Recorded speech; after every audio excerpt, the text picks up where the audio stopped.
¿Cómo pensar que hemos llegado hasta este punto de la evolución en el ser humano?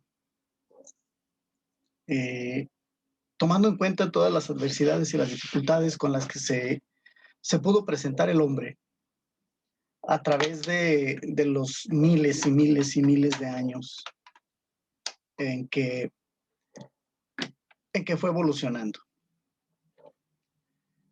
De ser una célula, partirse en dos, esa célula, esas otras células volvieron a partirse cada una en dos y otra vez cada una en dos y así sucesivamente. Algunas de esas células, bueno, pudieron partir hacia el exterior y llegaron a lo que estamos pues prácticamente viviendo hoy, ¿no? Eh, un poco complicado el asunto para entenderlo, sin embargo, ya hay tanto material donde comprender cómo las células fueron evolucionando hasta llegar al punto en el que vivimos en la actualidad. Fue un camino larguísimo, un camino de miles de años, un camino de casi extinciones hasta llegar al momento en el que estamos ahora. No es fácil comprenderlo. Tampoco es difícil comprenderlo. O sea, realmente no es una tarea eh, complicada. Basta tratar de entenderlo un poco y se va a comprender. En el caso que podemos observar cómo surgimos del agua hasta lo que somos hoy, eh, y que bueno, de alguna manera no es complicado el entenderlo, pero darnos cuenta de cómo fue evolucionando el ser humano es una maravilla, ¿no? Eh, Hay varias teorías en las cuales se apoya la ciencia para tratar de hacernos entender esta situación. Y nos presentan, por ejemplo, la teoría de la evolución. Si podemos darnos cuenta nosotros cómo mm, alrededor nuestro, si ustedes se fijan, pues hay infinidad de animales, muchos, muchos, muchos, muchos. Vemos los perros chihuahua, perros San Bernardo, perros solo escuintles, perros, etcétera, etcétera, etcétera. O sea, muchos de ellos con diferentes características, muy semejantes. Si analizamos el lobo mexicano con los perros criollos, entonces el lobo mexicano, que está en peligro de extinción, eh, habita la zona del desierto de Sonora, en Chihuahua, en Texas, al sur de Nuevo México, incluso en el centro de México. En los cerros alrededor de la Ciudad de México también los hay. Se alimentan de ciervos o venados, borregos y algunos otros animales que habitan los lugares eh, alrededor de donde ellos habitan. En un momento dado su alimentación se redujo, entonces ellos se acercaron a las zonas pobladas atacando al ganado y bueno, buscaron la manera de exterminarlos. Yo vivo en la población de Tlajomulco, en la ciudad de Tlajomulco, a unos minutos del Palacio Municipal, de la zona central, del kiosco, y, y no es la excepción. También aquí hay muchísimos animales y muchos perros en la calle. A pesar de ser un lugar tan pequeño, hay muchos, muchos perros que viven en la calle. La razón, pues ya la sabemos, ¿no? Es bonito agarrar un cachorrito, un bebé, jugar con él porque es tierno, porque es muy bonito, pero cuando el animalito va creciendo, ya sus excrementos ya no son pequeños. Si de por sí cuando es un bebé son molestos, cuando crecen más todavía. El animalito empieza a oler, a soltar pelo y llega el momento en que nos fastidia. Y visto está alrededor de mi casa muchísima gente que saca sus animales a hacer sus necesidades en la calle para evitarse la dificultad de tener que estarles ellos limpiando en casa. Es triste, es terrible. Muchos de estos animalitos cada vez entran menos a las casas, hasta que se pierden en la calle, se van, ya casi no regresan a casa. Muchas historias hay al respecto. Yo tenía un lirio que me traje de un lago, lo tenía en un balde de agua y le estaba quitando y poniendo agua pues seguido. Floreaba muy bonito, etcétera. Un día me di cuenta que el agua se estaba terminando muy rápido. Y después me di cuenta que a eso de las 5 o 6 de la mañana, un perro venía a tomar agua de ahí, de ese balde donde yo tenía mi lirio. El güero, le decíamos. Era el perro de todos, el perro de la cuadra, del barrio. De repente me di cuenta que ya no se volvió a ver más al güero, porque a veces iba yo caminando por la calle y le hablaba, güero, y se iba conmigo a donde yo fuera, a la tienda, al baratillo, a donde fuera. Y así como se iba conmigo, se iba con cualquiera. Un día no lo volví a ver más. Se imagina uno lo peor, y sí, efectivamente fue lo peor, pero resulta que el perrito se enfermó, cáncer terminal, y lo tuvieron que sacrificar los dueños. Los dueños, pues éramos todos, pero los dueños principales, donde el perrito se había criado, lo llevaron a sacrificar. Todos le dábamos de comer, todos le dábamos de beber. Era un perro muy bonito, muy, muy, muy, muy noble. Y bueno, venían perros a veces de otros lugares y él sabía si los perros se quedaban o los perros se tenían que ir. Él los aceptaba en la colonia o los corría, ¿no? Así como ese perrito, muchos anduvieron en la calle y muchos han andado en la calle. Y ante la escasez de alimento, comenzaron algunos a acercarse a los cerros de aquí de los lados. Se acercaron porque pues había ardillas, había ratas, había animales, y muchos perros callejeros empezaron a meter cada vez más al cerro. De modo que llegaron a haber reportes después de que jaurías de perros, 6, 7, 8 perros en manada, atacaban a los cachorritos de las vacas y de otros animales para comer. Entonces tuvimos una situación de perros salvajes aquí en esta zona y bueno, pues los ganaderos comenzaron a matarlos. No hubo de otra. Entonces, eso pasa en todos lados. Mucho de eso tenemos culpa nosotros. Entonces, cuando hablamos de las mejoras tecnológicas de algunos objetos, hablamos también de una evolución biológica, ¿ok? Y al hablar de una evolución biológica, nos referimos al código genético, o sea, al genotipo, que es el que nos da el patrón para tener ciertas características de desarrollo en la vida. Y también tenemos el código genético fenotipo, que es el que da las características físicas, cómo soy, que no me parezca yo a otra persona o que me parezca demasiado. Y las características morfológicas que dan la forma que yo sea un ser humano con 2 pies, 2 manos y que camino erguido. Y también incluye el comportamiento de las poblaciones entre las generaciones en el tiempo, ¿no? En este sentido, los cambios que han experimentado los seres vivos en el tiempo van desembocando en la diversidad de formas de vida que han existido y existen en la Tierra. Entonces, es sabido y bueno, de repente entramos en el conflicto del entendimiento de que, bueno, pues si el ser humano va evolucionando a partir o sea, como un simio, mucha gente se niega a aceptar esta aseveración. ¿Por qué? Pues porque no puedo comprender cómo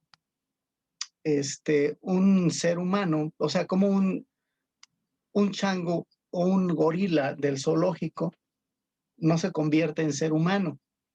Bueno, pues porque simplemente no es de nuestra línea. Acuérdense que existieron antes de nosotros también los Neandertal. Era algo así como hablar de un perro labrador y un perro pastor alemán. Dos especies diferentes, muy parecidas, pero los únicos más parecidos, o sea, fueron el Neandertal y el Homo sapiens. Nosotros somos ese Homo sapiens. Y ya después hubo otros muy parecidos, como son los simios, que tienen muy nuestras mismas características, pero su genética no ha evolucionado al punto que ha evolucionado el Homo sapiens. El Neandertal se extinguió, no tenía una capacidad intelectual como para sobrevivir y se extinguió. ¿Sí? Era menos inteligente, era más burdo, más tosco. Incluso no había compatibilidad genética entre el Homo sapiens y el Neandertal. Es muy probable que el Homo sapiens haya eliminado al Neandertal. Lo que sí sabemos es que se extinguieron.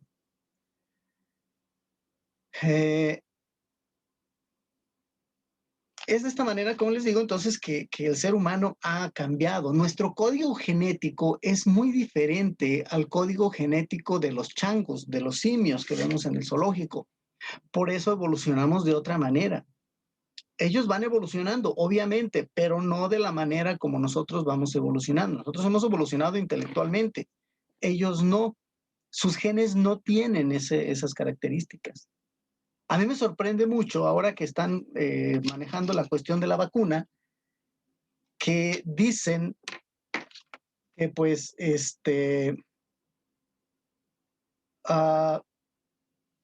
que no se quieren vacunar muchas personas porque están modificando con esas vacunas el código genético de los seres humanos.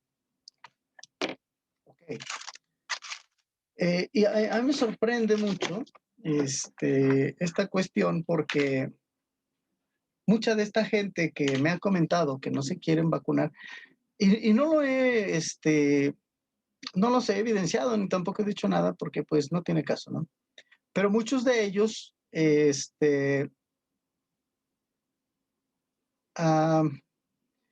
dicen que no se quieren, bueno, vacunar porque porque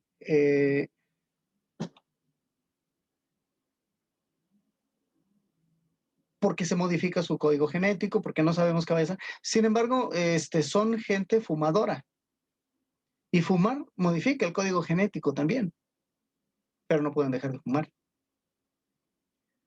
Es curioso, ¿no? Pero bueno, estamos hablando entonces respecto al código genético, que es el conjunto de normas por las que la información codificada en el material genético o la secuencia de ADN o ARN se produce en proteínas, secuencias de aminoácidos en las células vivas.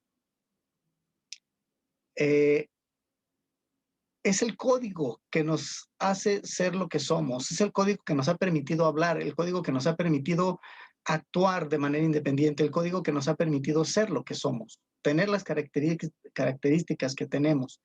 Ahí en ese código genético está determinado si voy a ser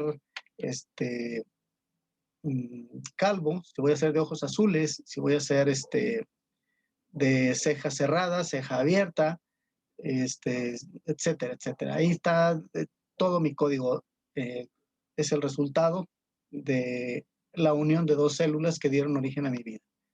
Y de ahí, como les explicaba, surge, determinamos fenotipo a la manifestación externa de un conjunto de caracteres hereditarios. ¿Ok? Y el genotipo, conjunto de genes característicos de cada especie, animal o vegetal. Son sus características. Y la morfología. La morfología, bueno, esa es la rama de la biología que estudia la forma de los seres vivos y su evolución. Nosotros tenemos una morfología, tenemos una forma. Entonces, la evolución de nosotros nos dio esta morfología. La evolución de los simios les dio esa morfología. Jamás va a cambiar un simio a la morfología humana, no puede. Su genética, sus características genéticas no se lo permiten. Su código genético ahí lo tiene. La mayor parte de las pruebas que tenemos para entender que el ser humano o todos los seres vivos han evolucionado es a partir de los fósiles que se han encontrado después de miles y miles y miles de años debajo de la Tierra. Sí, este estudio de estas piezas ha facilitado y ha posibilitado conocer las características de los organismos que ya murieron. Y nos damos cuenta que eran muy diferentes a los de nosotros. La paleontología se encarga de la investigación de este tipo de objetos, huesos momificados, petrificados, personas momificadas, petrificadas. Y eso se ha comprobado, eso nos ha llevado a comprobar que la evolución de algunos seres todavía está incompleta, o sea, todavía va a ir cambiando, ¿sí? Ya con esos fósiles se puede explicar su desarrollo. Y otras especies, cuando se han encontrado, se ha conocido la sucesión de formas en el tiempo y ha permitido explicar la evolución de los seres orgánicos. Entonces, si su evolución de todos estos seres o la evolución mía, por ejemplo, no está completada, ¿cuándo se va a completar? Hay que recordar que todo lo que hemos desarrollado ha sido a partir de la necesidad. La evolución va a terminar cuando deje de haber necesidad para sobrevivir. Jamás. Entonces, ¿por qué? Porque el mundo está cambiando constantemente. El mundo está presentando cada día diferentes dificultades. Entonces, pues no vamos a poder llegar a un momento en el que digamos, ya se terminó todo esto, ¿no? Va a seguir el ser humano, va a seguir cambiando mientras el entorno que lo alberga cambie. Mientras la Tierra cambie, el ser humano va a tener que ir cambiando. Además, el ser humano ha encontrado cada vez la manera de vivir más cómoda y él mismo está provocando su propia evolución hacia donde él mismo se está orillando. El hecho de poder haber construido casas, facilitarse la alimentación cociendo los alimentos, protegiéndose cada vez más tiempo del sol, pues lo ha hecho cada vez más vulnerable a los rayos del sol, ¿sí? Porque se ha acostumbrado más a la oscuridad. Entonces, todo esto lo vamos propiciando nosotros, nuestra propia evolución. ¿Qué es un fósil? Es el resto o evidencia de organismos del pasado. Fósiles como el mamut que está en el Museo Nacional de Antropología e Historia aquí de la Ciudad de México, ahí es eso. La paleontología es la ciencia que trata de los seres orgánicos desaparecidos a partir de sus restos fósiles. O sea, la paleontología entonces estudia los fósiles. ¿Y qué es una especie? Pues como nosotros, ¿no? Grupo de organismos capaces de entrecruzarse y producir descendencia fértil. Es un grupo de poblaciones naturales cuyos miembros pueden cruzarse entre sí. Algo que no ocurría entre el Homo sapiens y el Neandertal. No eran compatibles. No podían procrear entre ellos. Eran especies muy diferentes. La distribución de los organismos y otras evidencias de la evolución las aporta la biogeografía. Esta palabra es muy importante porque puede venir en su examen. La biogeografía, bios, vida, geografía, geos, tratado, grafía, descripción, geos, tierra, grafía, descripción. O sea, la biogeografía, la descripción de la vida en diferentes zonas geográficas. La vida en África muy diferente a la vida en América. La vida en el Polo Norte muy diferente a la vida del centro del Ecuador. Entonces, la distribución de los seres vivos en nuestro planeta obedece a un orden lógico, porque cada especie se ubica en zonas específicas, ¿sí? Un oso polar, por ejemplo, no se va a comer jamás a un pingüino, a menos que se lo llevemos del polo sur hasta el polo norte para que se lo coma. Pero no hay un pleito entre osos polares y pingüinos, porque cada uno habita a los extremos totales de la Tierra. Los canguros en Australia, por ejemplo, únicos, son específicos de ahí. Los búfalos en las praderas de América del Norte son propios de esa zona. Ahí se desarrollaron, ahí evolucionaron y ahí se van a quedar. Pueden adaptarse a otras zonas, pueden adaptarse a otros espacios, sí. Si yo, por ejemplo, me fuera a vivir al Polo Norte, tendría que adaptarme al Polo Norte y después mis hijos tendrían que seguirse adaptando a ese espacio, los hijos de mis hijos tendrían que adaptarse otra vez a ese espacio y entonces empezaría una adaptación de miles de años hasta irse dando pequeños cambios en la morfología del cuerpo para entender que está evolucionando con el fin de adaptarse a ese espacio en particular. ¿Ok? Entonces, la evolución no es algo que de lo que yo pueda ser testigo. Yo no puedo percibir un cambio evolutivo en una persona ni en mí mismo, porque eso se da a través de los cientos y miles de años y yo no paso de 100 años. Entonces yo no me acabo de dar cuenta cuando ya me morí, mis hijos, mis nietos y mis bisnietos son los que podrían presentar un pequeño y ligero cambio. Un ejemplo de ello es las muelas del juicio. Hay niños en la actualidad que ya no están teniendo la dificultad. Hay niños que les salen 1 o 2 muelas del juicio nada más. Habemos otros más, menos evolucionados que todavía no salieron las 4 muelas del juicio. Y a mí me las tuvieron que retirar las 4. Pero hay quienes ni siquiera una les sale ya. Entonces, dentro de unos miles de años ya no va a haber muela del juicio, así como desaparecieron otras muelas más atrás, antes que las que tenemos ahorita. ¿Sí? Este tipo de situaciones, pues las podemos explicar por la capacidad de dispersión de los organismos, cómo se han movido de un lugar a otro. ¿Ok? Si nosotros nos ponemos a pensar, si la cuna de la vida del ser humano fue en África, ¿cómo fue posible que el ser humano llegara a América? Pues lo trajo Cristóbal Colón. No, Cristóbal Colón descubrió estos espacios, estos terrenos, descubrió América, entre comillas, porque ya antes los chinos, los vikingos, pero pues nadie había hecho la intención de apropiarse y apoderarse de los territorios. Nadie lo había pensado. Entonces, el ser humano empieza a desarrollarse en África, donde surge, donde es la cuna de su nacimiento, empieza a haber sobrepoblación y tiene que retirarse porque él se alimenta de la naturaleza. Y de repente la naturaleza ya no es suficiente para darle alimentación. Tiene que expandirse, tiene que correr, tiene que irse lejos. Se van en grupos, unos de un lado hacia otro.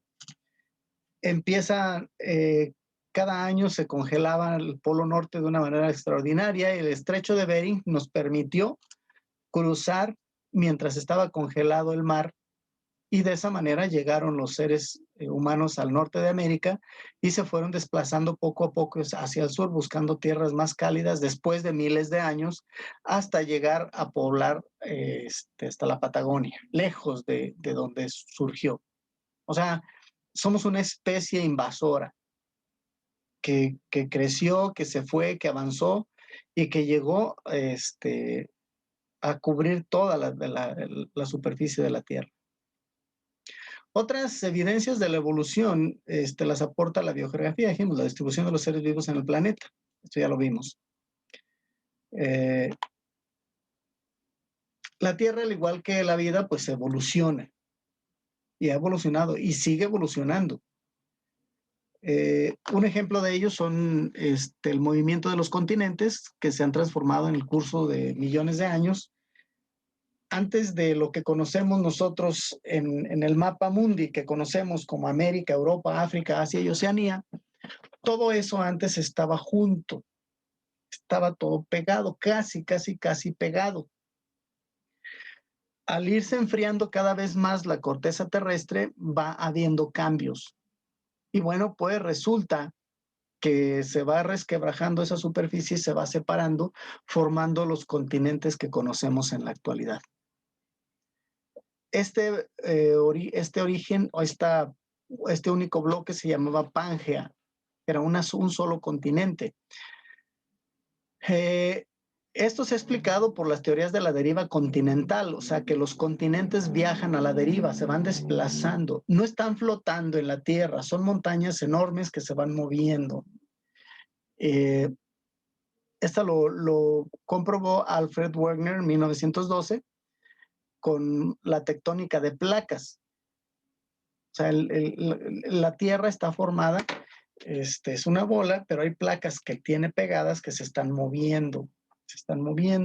Una de esas placas, o 2 o 3 placas, son las que forman el continente americano, Europa, África, Asia y Oceanía. O sea, son diferentes bloques.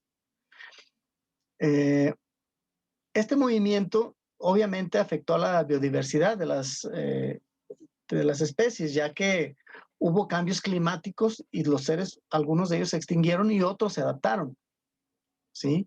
Algunos evolucionaron hasta adaptarse y sobrevivir en otros hábitats diferentes, otros no, otros se murieron.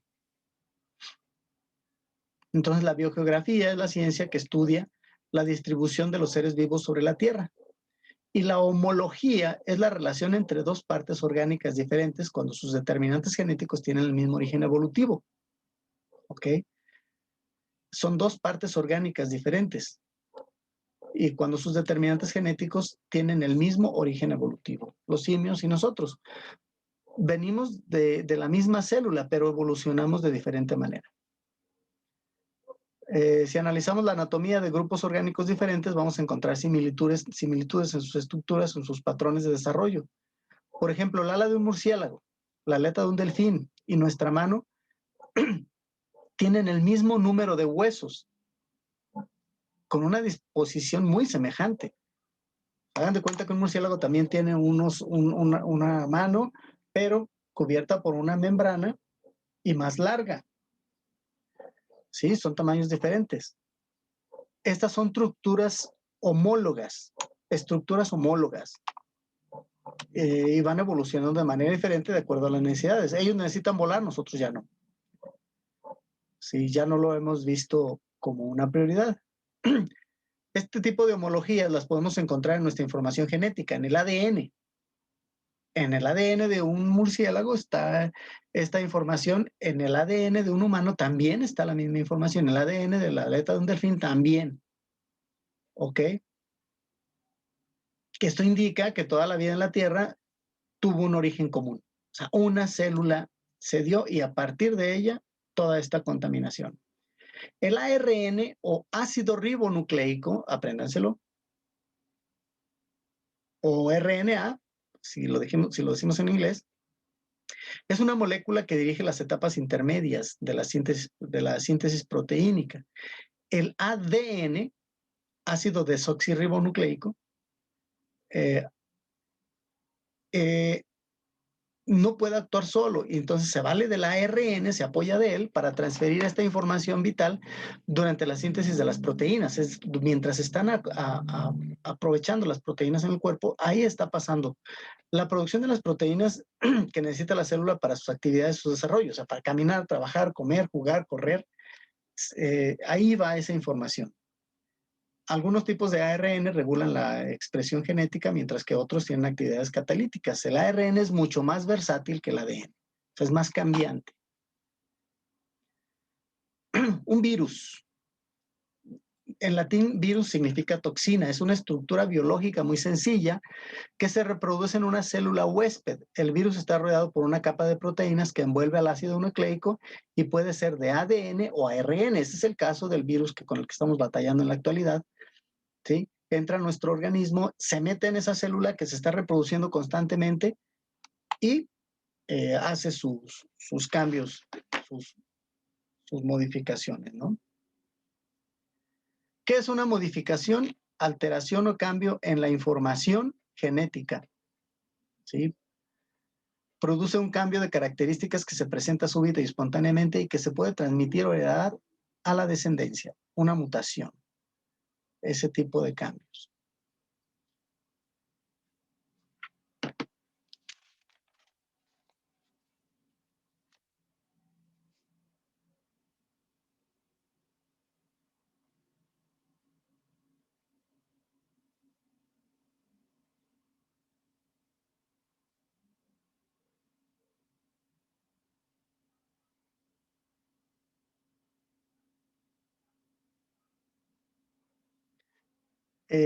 La automedicación. Bueno, estos conceptos puede que vengan en su examen, ya saben, medicación sin consejo médico. O sea, automedicación es ir y comprar yo la medicina que necesito a la farmacia. Esto es peligroso si no sé manejarlos, obviamente. La virulencia designa el carácter patológico y nocivo de un microorganismo, como una bacteria, hongo, protozoo, microalga o virus. En otras palabras, la capacidad de un microbio de causar una enfermedad. ¿Sí? La enfermedad la virulencia, la palabra virulencia deriva del latín virulentus, que significa lleno de veneno. Es así como nos sentimos ahorita con este virus. Está lleno de veneno y que nos está matando. Pandemia. No es un concepto nuevo, no es algo que haya surgido en este curso. Ya lo hemos venido manejando desde antes de la pandemia actual.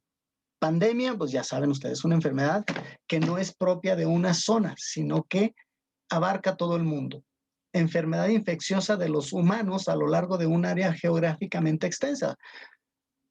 Epidemia es en un lugar en particular. Pandemia es en todo el mundo. Pangea. Pangea era el único continente que existía antes.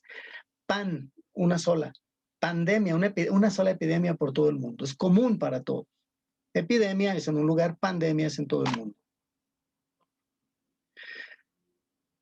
Cuando hablamos de libros presocráticos o de pensamiento presocrático, se refiere a los filósofos que descubrieron la naturaleza por medio de explicaciones materialistas, presocráticos, es decir, antes de Sócrates.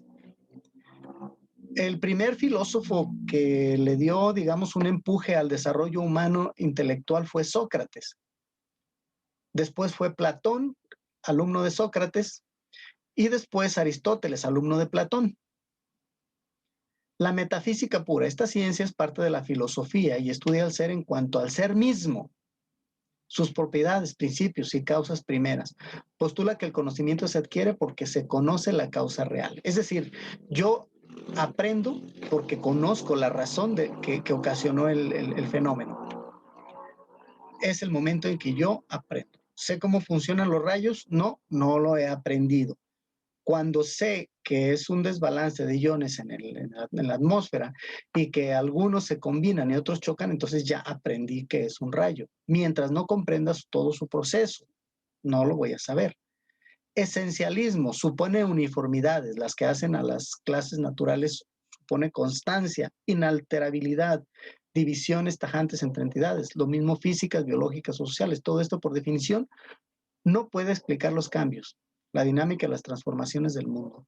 Es lo que opina el esencialismo.